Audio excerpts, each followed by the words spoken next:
I'm Emma. I'm Kevin, and this is the U-Turn Podcast. So today we are meeting with Abby and Ryan Magruder.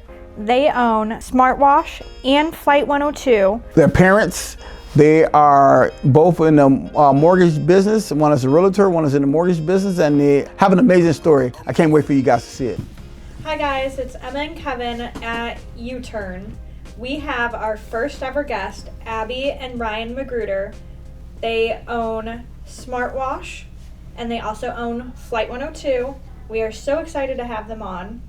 Yes. Thank you. They are the definition of a power couple.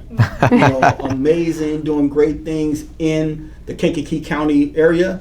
So, again, this is our first guest, and they agreed to do it. So, guys, welcome. So we're going to bump through, right? We're going to bump through together. Well, we're honored, and we appreciate the opportunity to be your first guest. So thanks for inviting us. All right, so let's start. How did you get, because I know you first from Flight of 102, and I love the restaurant, fantastic. You got to go, it's right on 102, and William Lake, there, right on the corner here, it's fantastic. But I was using your smartwash, right? And I got a little spoiled. I was living here for 4 months, and I didn't want to go to the laundromat at the hotel. So I'm driving down, I see it, and I go in there, I drop it off. Hour and a half later, I get a text that it's done. I'm like, there's no way. I pull out the bag, and everyone always tell me I smell so nice. Now, I shower, don't get me wrong. But they always say that I smell so nice. They did do a fantastic job. So I got hooked. Now, wife has moved down here. We got a big old house over there, 2 laundry rooms. And I still take my clothes to Smartwash. So Perfect, thank you. How did you get into that business? We love that. Well, thank you for being a loyal customer of Smartwash. We appreciate that. So I went to school to get into laundry. Said nobody ever, right? Right. So I've been in the mortgage industry for 22 years. My wife has been in education for, what, Abby, 18 years. Mm-hmm. And so we had no ideas or aspirations to get into laundry, right? But thankfully, we were successful in our businesses in the mortgage industry. And look, I was looking for a way to, not have to pay big income tax checks, right? When that time of the year, that's one of the most painful checks to write, right? It is. That and real estate taxes. And so as I started doing some research at different businesses that would, be a good opportunity to grow, but also be able to write off my income. The laundry business was one that really attracted us. And fortunately, we had a friend and mentor that had owned a laundry business in the past that kind of gave us a little guidance. And then with a little more research, we dove in about 11 years ago and started what started as one laundromat has now grown into a pickup and delivery business. Yes. 2 laundry locations, dry cleaning, and commercial industrial laundry. So it's evolved over 11 years. So the best thing, or the best part of this, doing our research, is we went to a laundromat convention. Mm-hmm. So there's a convention for everything. We flew to New Orleans, and it is in their, what's the big center called that they have there? New Orleans Convention Center. New Orleans Convention Center. Huge. It's a huge industry. And we just took notes and sat in sessions, and we came back and we thought, yeah, we're doing this. We're opening a laundromat. That's awesome. So you still, even though you didn't go to laundry university, you almost did. Yeah, right. Right. So you put the time and effort into it. You researched it. You did all your homework about it, and then you took the plunge. Mm-hmm. Yeah, that's the hardest part to do, and as an entrepreneur, right, is starting and getting out there and doing it. You just got to trust that once you build it and market it, that people will come, and we've been very fortunate. The community, the people, the village, the mayors, everybody's been wonderful. So how did you get into the commercial aspect of it? Because I heard you say you do commercial now and the pickup and delivery and the whole deal. Yeah. How did that come about? Because most people think you're just going in, put some quarters in the thing, going. You took it to a whole nother level. Right. So during COVID, the Veterans Home, Mantino Veterans Home, contacted us because they were having issues with their laundry. Provider. So they asked if we would be interested in helping them out and doing their laundry for them. It's about 600 pounds of laundry a day. Wow. And so we thought, well, we'll give it a whirl. Let's see what we can do. And so we started during COVID, and from there we built an actual commercial facility, and now we have LaSalle Veterans Home, we have Chicago Veterans Home.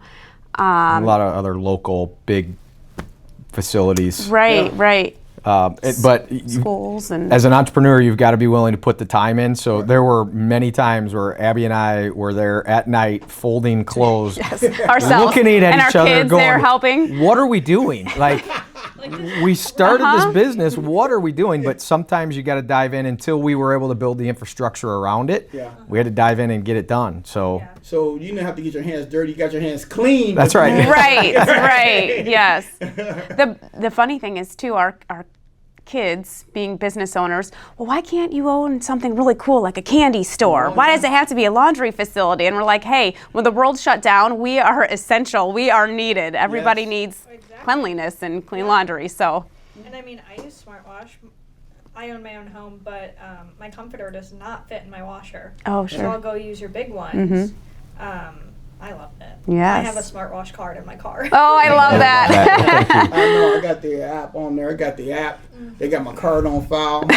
Time I walk in, they say hi. I drop it off, and I'm telling you, a couple hours later, I get the text, come pick it up. Yeah. So we have so many customers like you. We've really expanded from the traditional laundromat user, and the commodity that nobody can get back and that's valuable for everybody is what? Time. Right? Absolutely. And by being able to drop it off or being able to pick up at your door, or even if you do it yourself, you could do a week's worth of laundry in a couple of our big washers, dryers, and be in and out of there in an hour. Yeah. You know, so that's something that has really changed the perception of what the old traditional laundromats are. And I think as more and more people use it and see what that looks like, they get more comfortable with it. And it's more of a cool thing now instead of the old, Well, cliche. I think it helps with in your location, especially one on Bourbon. That's one I always go to.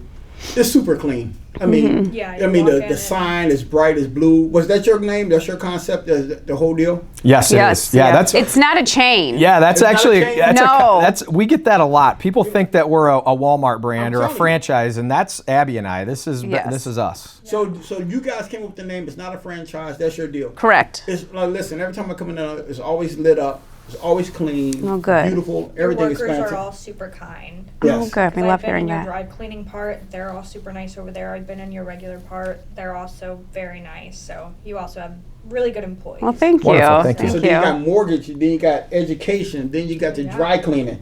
You say you got kids too, right? We have two kids, yeah, Two kids, junior and freshman in high school. Oh my Lord. Wow. Yeah, 2 girls. So send prayers my way. Bless your heart, brother. I got 2 girls myself, and even now my youngest is 25 years old. Girls never stop being daddy's girls. Man. They never stop.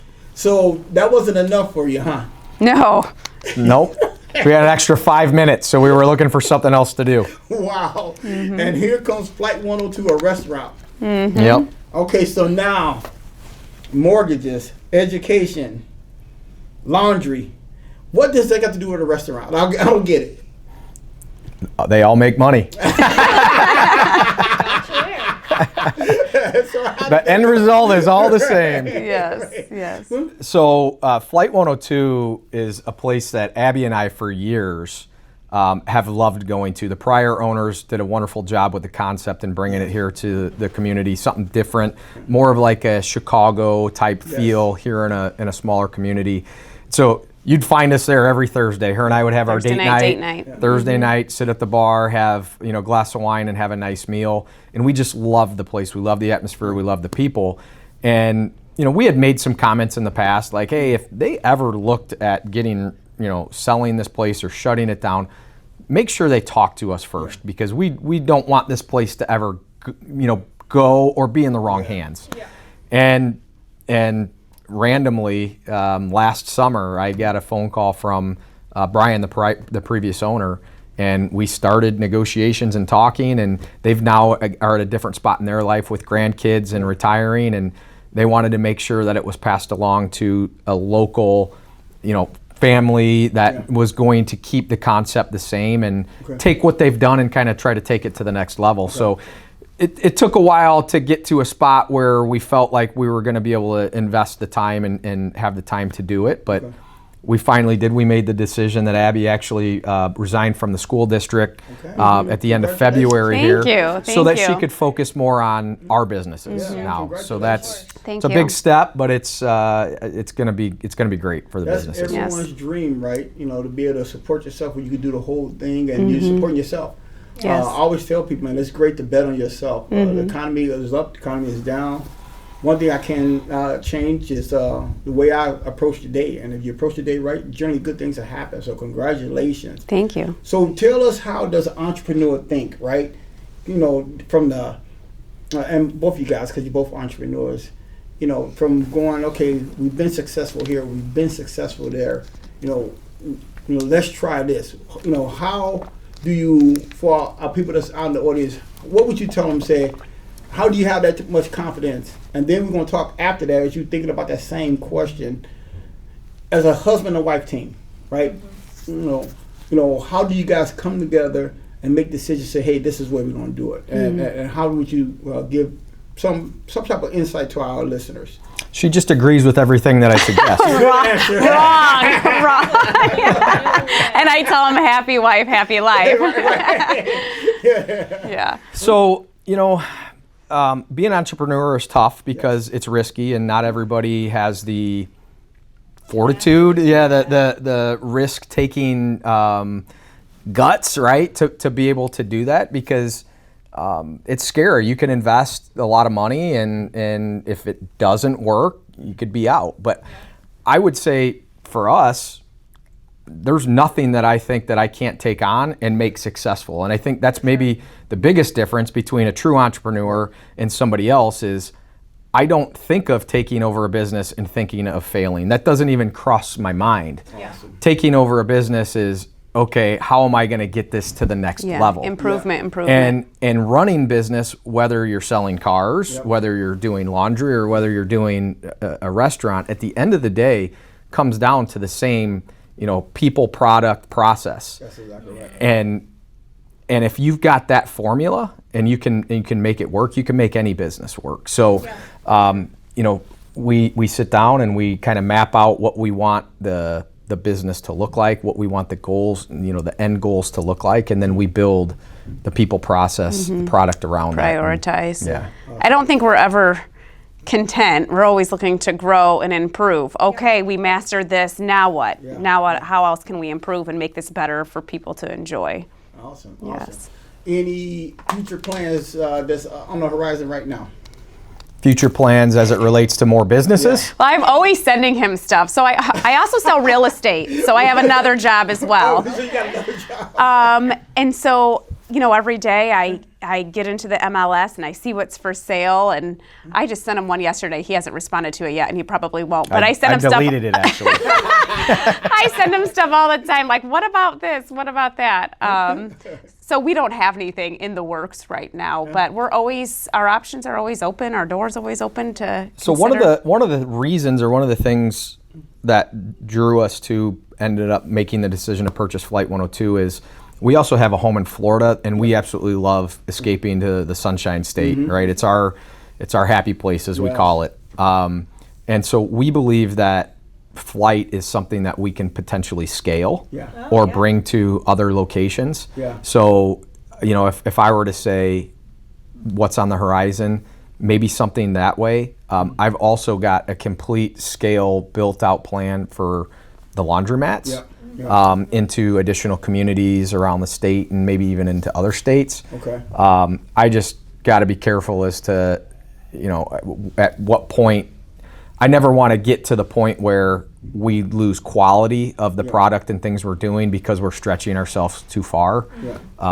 So those are some things that, and we'll continue to invest in this community. Like she said, we do buy, renovate real estate and sell that. So that's something else that happens on the side for us. We were just looking at a home and yesterday we were walking through one to fix and renovate. So that stuff will always be happening for us too.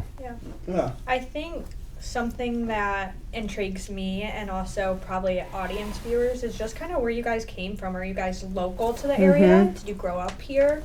What got you into teaching? What got you into the mortgage business? Because I mean, ultimately those are two things that led to being successful enough to be able to start a business. Sure, I'll let Abby go first.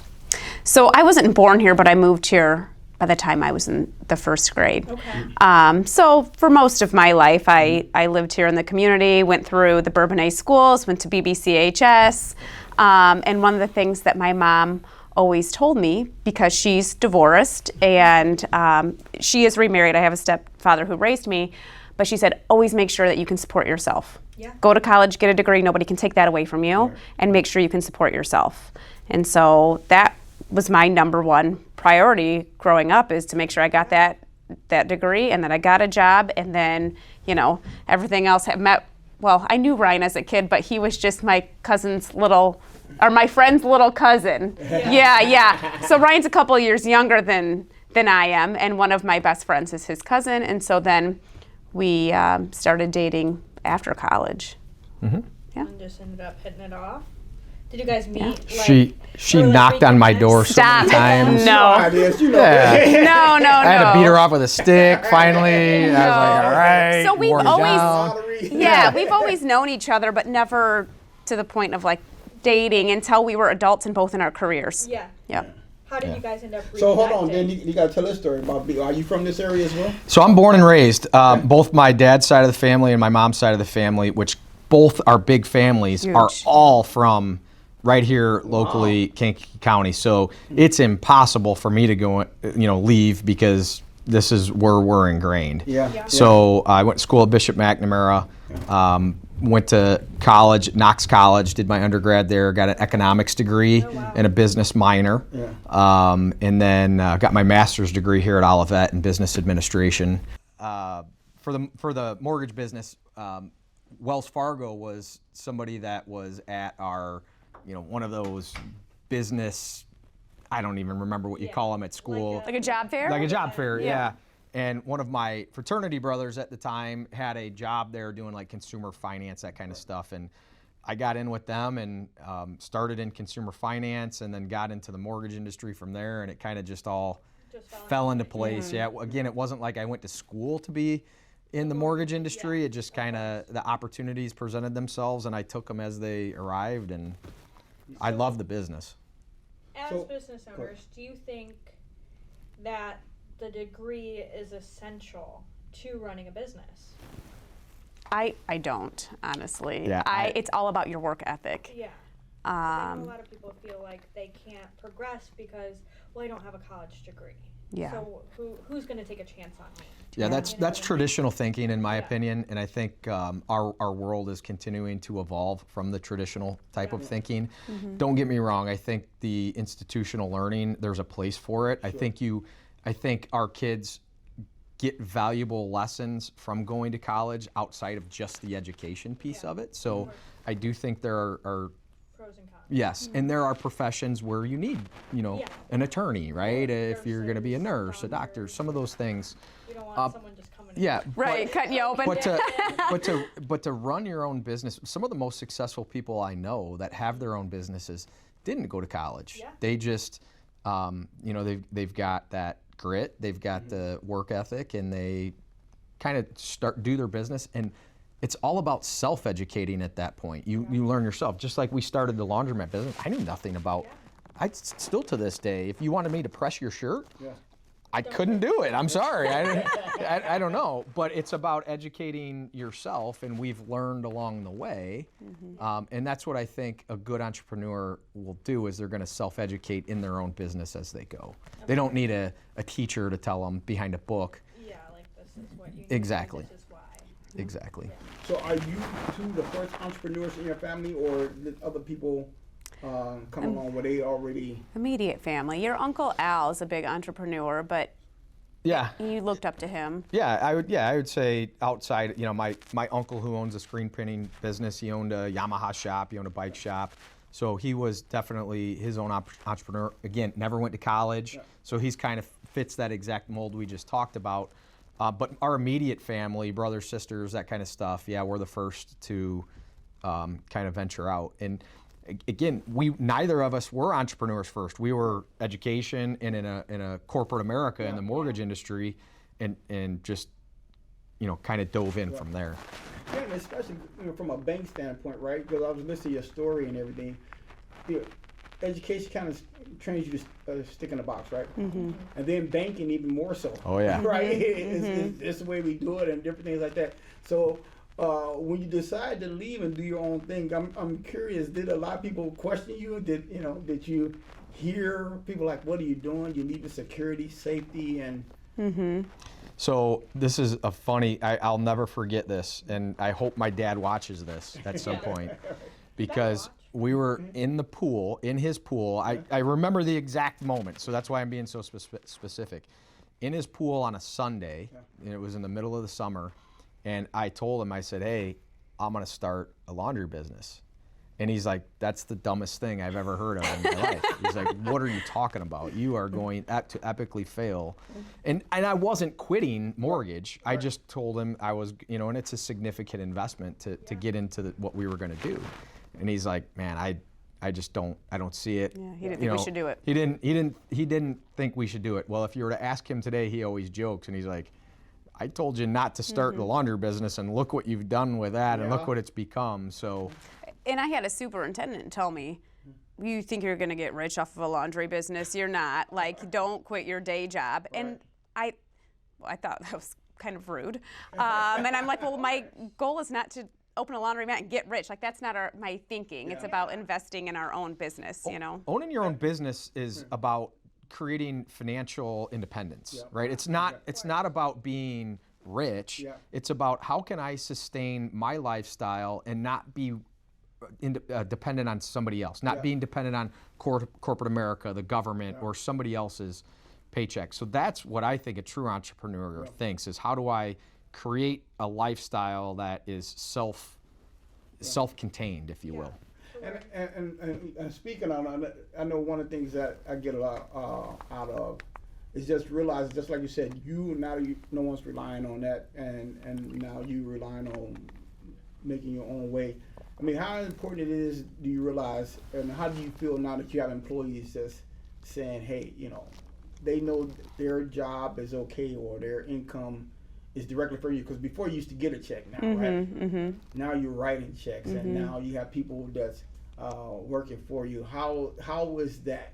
How do you feel about that? So that's a big responsibility. Like, when you step back and think about it, we have 43 people on payroll just at Smartwash, and then we have another 7 at Flight 102, and so to be responsible for that many people's livelihoods is a big responsibility, where before it was just getting our own paychecks to handle our own family. So when you step back and look at it, it's a lot of pressure to make sure that you're doing things, and not that the employees need to know this, but there are a lot of sacrifices that we make to make sure that they're still paid on payday, and the business continues to run, when times are good and bad. And sometimes they don't always see those sacrifices, but it happens because we know that they're our responsibility. Their paycheck, their food that they're going to be putting on the table for their family is all reliant upon us. Yeah, and that's what you give yourself I know from my end, that always, it motivates me even more. Before I wanted to do it, right? And now, and I talk to my wife, and we always talk about it, I said, everyone's life that you're touching now, multiply times 4, right? Because the average family is 4, right? And now you got you said 43 employees there, plus the 7 there. And if they got families, now it's time for that your decisions is, affecting 200 people. Yeah, I've never thought about that. Involved, yeah, right? it's true. So, and it is, and it's a good feeling, knowing that you're doing the right thing. So a lot of times you get in there, now you give it back more, right? Now you got everybody that's responsible for, that you're responsible for, and the different things in the community. So you guys are doing an amazing job. You was about to say something, Emma? When was there a time in your life, or like starting up the business, or maybe a couple years into having the business, where you were just like, I can't do it? Was there ever a time where you're like, I can't do this anymore, this isn't working? Like, did you ever have that feeling of just wanting to quit? Yes, I would say when we first started out with the laundromat, I would say it was a couple years in, maybe, to the laundromat, maybe 2 years in.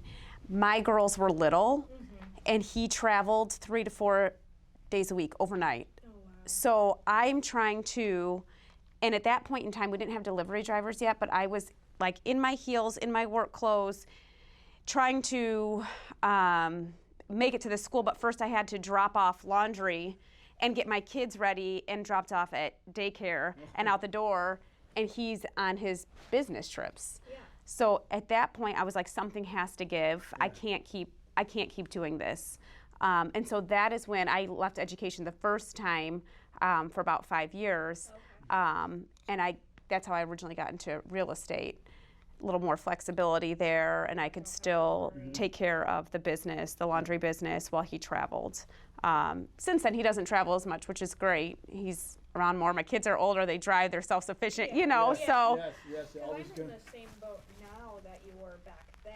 I have 2 kids, a 2-year-old and an 8-month-old, and Oh, yes. I mean it's crazy, but it's something that I want to be able to provide for them financially and give them the best possible future. So it's something that I try to work towards, and I'm sure you guys feel the same way. You Yes. want to create generational wealth. That's a big thing. It takes an act of God to get out of the house when they're that, that age. And you're lucky if you don't have like spit up on you when you're trying to leave. Yeah, and He's so- like, I gotta be here at 8:30 now, and I was like, oh, I did that extra 15 minutes. It makes a big difference. It does. It does. And Yeah. doing our hours like any entrepreneurs, right? It's pretty much the same thing.